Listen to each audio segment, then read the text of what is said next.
Tinh tinh đi thuyền này là gián điệp do con người tạo ra, tên là Una. Nhiệm vụ lần này của nó, chụp ảnh hàng ngày của loài tinh tinh. Sau khi nhân viên đặt Una vào rừng, một tinh tinh nhỏ tò mò tiến lại gần. Đầu tiên nó nắm lấy tay Una, với một nụ cười ngượng ngùng và lịch sự. Una gật đầu đáp lại. Sau đó tinh tinh nhỏ làm nũng, treo trên cành cây trước ngực Una. Cuối cùng, để xác minh Una là thật hay giả, nhặt một chút lông của Una và đặt lông lên cái đầu trống rỗng của mình. Tinh tinh nhỏ có vẻ hài lòng với diện mạo mới, thế là vui vẻ chạy đi. Lúc này, một tinh tinh nam trưởng thành trèo xuống từ trên cây. Nó rất hứng thú với tinh tinh nữ mới này. Nhưng tinh tinh có chỉ số thông minh cao. Để làm cho thật giống tinh tinh, khi con người thiết kế Una, đầu tiên cần vẽ trên máy tính. Đây là mô hình khó khăn nhất cho đến nay. Bởi vì Una có biểu cảm khuôn mặt rất phong phú. Nó có thể bĩu môi, răng khảnh, nhưng nó cần phải thân thiện hơn. Sau khi tin tức lan truyền trong rừng, đàn tinh tinh liên tục đến xem tinh tinh nam trẻ này đang suy nghĩ. Sau đó nó giữ khoảng cách an toàn và sử dụng một cành cây, cách của trái tim để thử phản ứng của Una.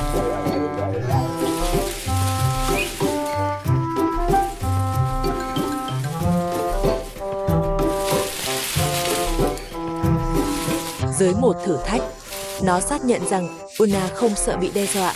Sau đó là một tinh tinh mẹ Zola đưa đứa trẻ xuống nước. Nờ cẩn thận giơ hai tay lên, giữ cho em bé của nó khô ráo.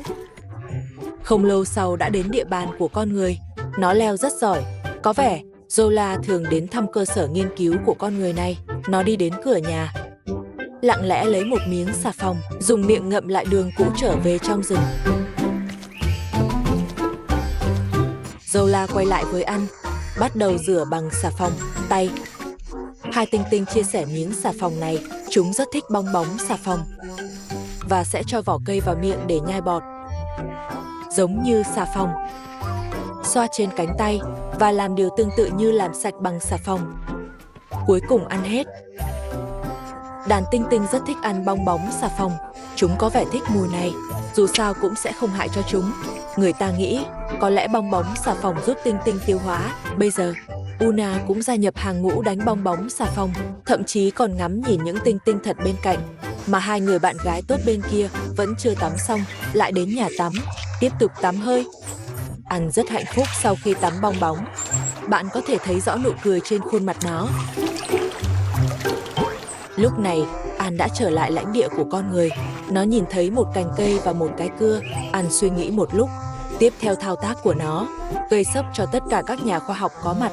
Như con người, nó cũng có một đôi ngón cái, cho phép nó nắm và giữ vật thể chính xác. Có vẻ như An rất tự hào về công việc của mình, thậm chí còn thổi hơi thở để làm sạch vụn gỗ. Và nó rất thông minh, sẽ dùng chân của mình cố định cành cây như kìm.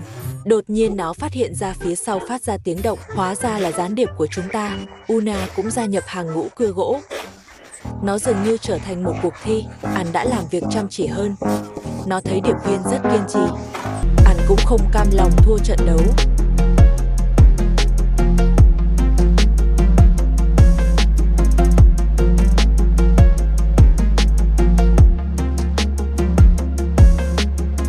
Thậm chí đến cuối cùng, cho dù nằm cũng phải cưa xong khúc gỗ này. Khi An kiệt sức nhìn lại lần nữa, tôi thực sự suy sụp.